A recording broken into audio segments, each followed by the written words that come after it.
Hi guys, today I'm going to be giving you guys some tips, some strategies, some tactics on what you can do to get faster. So if you get any value out of this video, I'd appreciate a like, thumbs up, a follow, all that stuff would be dope. So my name is Joe Porter. I'm a retired NFL player. I played 4 years with the Packers and the Raiders.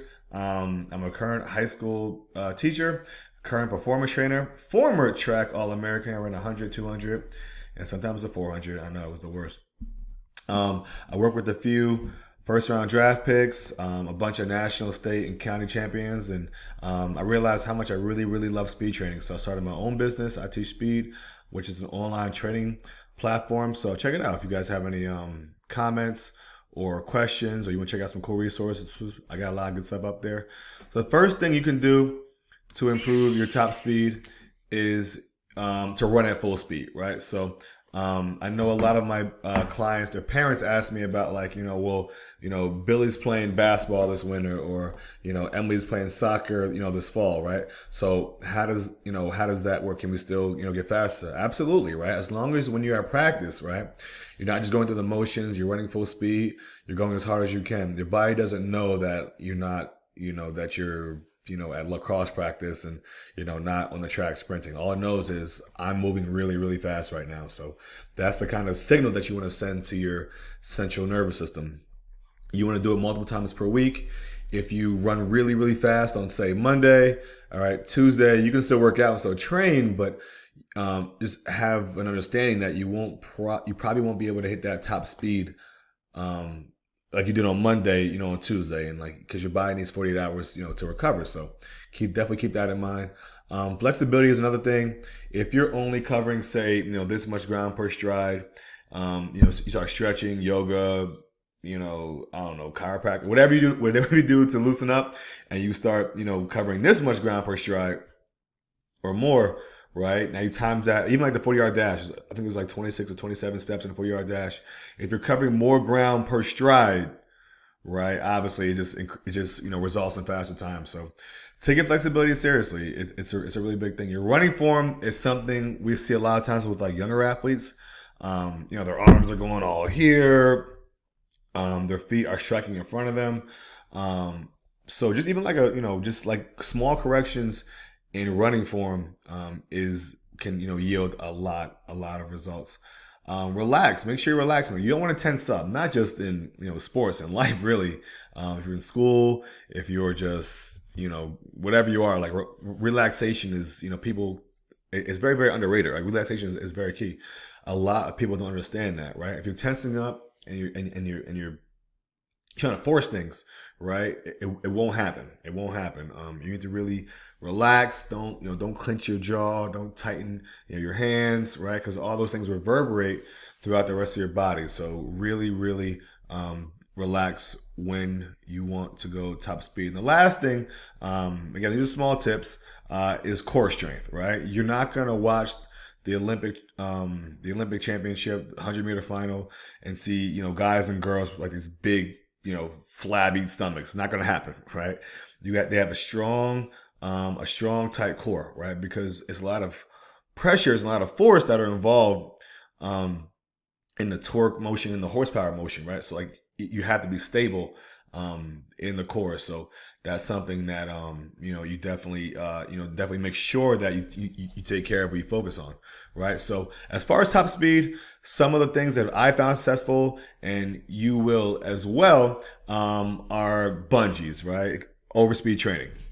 All right, these you could probably buy one of these things on Amazon for maybe 20-30 bucks, and you can have some really, really good sessions, right? So in the first picture, this guy right here, all right, the training is for the person in the back, right? So this guy with the this white guy and then this guy over here, right? So the training is for the person in the back. The person in the front is about 15 to maybe 20 yards ahead. You want to feel like a nice tension, right? So on the first couple reps, not as much tension. There should be a little slack, but reps 2, 3, and 4. As you start to kind of like get warmer, then you can like add a little a little more tension to that rope. But it's a really, really good thing. It puts you at full speed right now. It is something that I've used for years. It has yielded fantastic results. Something else, wicket runs. These are a little bit more complicated.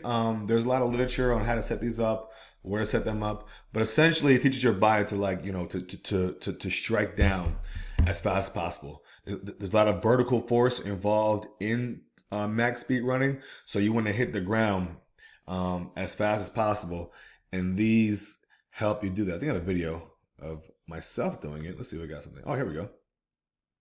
All right.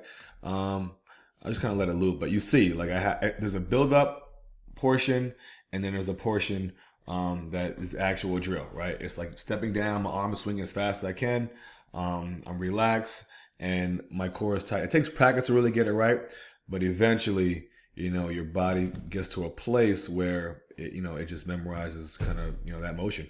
Downhill sprinting, this one kind of like the bungee should be practiced with care, right? If the hill is really, really high, it's like a 90-degree hill, or it's not even a hill, it's like a wall, right? But you know what I'm saying. If it's a really steep drop, I probably wouldn't use that, right? You can't always pick your hill, right? You won't be getting your car and drive around and say, that hill was a good hill to use. So you have to use your best judgment on this one. I would say maybe like a 1 to 2, maybe 3% like decline. If it's a high hill and that's the only thing you have, I would say, start closer to the bottom of the hill, right? Start to the bottom of the hill, and then, and then you can go, right? If it's flatter, obviously you can move yourself back, but that is an excellent resource. So, and these are fly-ins. I like to do these because I can like time the athlete. Timing and keeping data and records are very, very important. So this is Corey Jr. right here.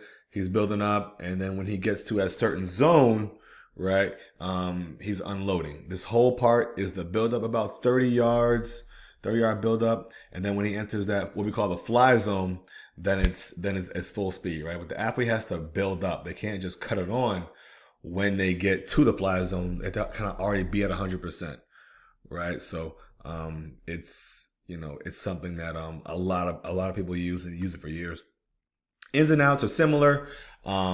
It's the same thing here, but in essence, there's two parts to it, right? So there's a build up, a full speed fly zone, a float zone, which the athlete is holding their speed, and then another fly zone where the athlete is letting it go. So hope these things help. If you have any questions, like I said, or concerns, feel free to reach out to me at itspeed.com or my Gmail, itspeed@gmail.